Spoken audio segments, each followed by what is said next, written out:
chasse à court, un peu sec. Je ne sais pas si on chasse à court dans l'environnement de Chambord, non, peut-être pas. Bon, sûrement, En tout cas, aller à Chambord et Château, c'est très beau à voir. Et puis là, en plus, en ce moment, ils font un spectacle équestre qui est tout à fait remarquable. Équestre et historique. Oui, pourquoi? Vous savez que d'abord, je suis très heureuse. Merci, hein, c'est grâce à vous. Je suis allée au château de Chambord, domaine national de Chambord, taille de Paris intramuros. Endroit extraordinaire. Alors on se retrouve, parce qu'on entend parler des châteaux quand on est, vous savez, au collège, au mieux au collège, sinon un peu avant. On est un peu bête, on est un peu jeune, on fait pas gaffe, il faut aller dans cet endroit. D'abord, je n'ai jamais vu un château aussi beau, c'est sublime. Sublime. On se reconnecte, non mais avec l'histoire, avec la nature, avec les chevaux et ce spectacle, nos spectacles équestres et historiques. Alors le directeur, qui est un type extraordinaire quand même, le directeur général du château de Chambord, a eu cette idée formidable de créer, vouloir en tout cas un spectacle au château de Chambord qui est en connexion directe, cohérent avec l'histoire de Chambord. Il a fait appel au meilleur, évidemment, à Gonzague Saint-Brice, qui connaît l'histoire et les châteaux de la Loire par cœur. Donc, spectacle équestre, historique. C'est lui qui l'a écrit? Il l'a écrit, écrit, mis en scène, et il le raconte avec sa voix.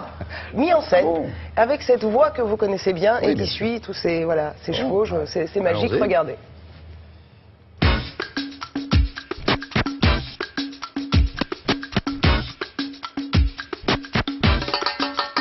Chambord, on y accédait à cheval, on allait à cheval dans la forêt, on chassait à cheval avec François Ier, chassait à court, Louis XIV aussi, et puis on faisait des exercices militaires devant le château.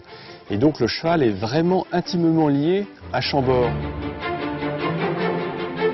Ce spectacle s'appelle Dans la forêt de l'histoire, et pour raconter l'histoire, j'ai fait appel à un formidable conteur, un amoureux de la Loire, un personnage romantique, Gonzague Saint-Brice.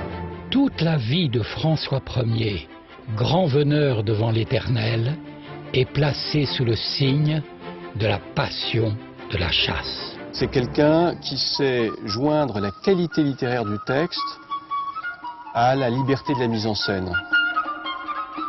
Chambord, c'est déjà un spectacle.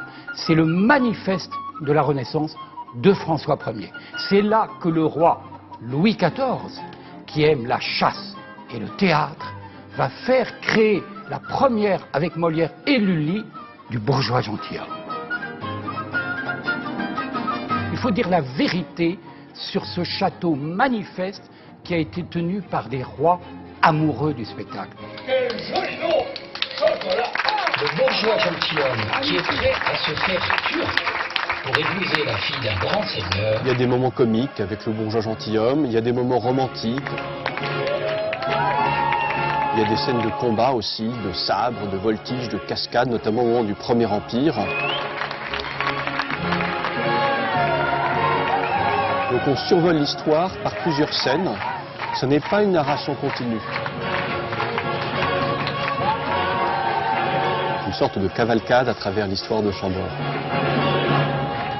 Ce spectacle s'appelle Dans la forêt de l'histoire, parce que ici, le souvenir et l'avenir de la mémoire.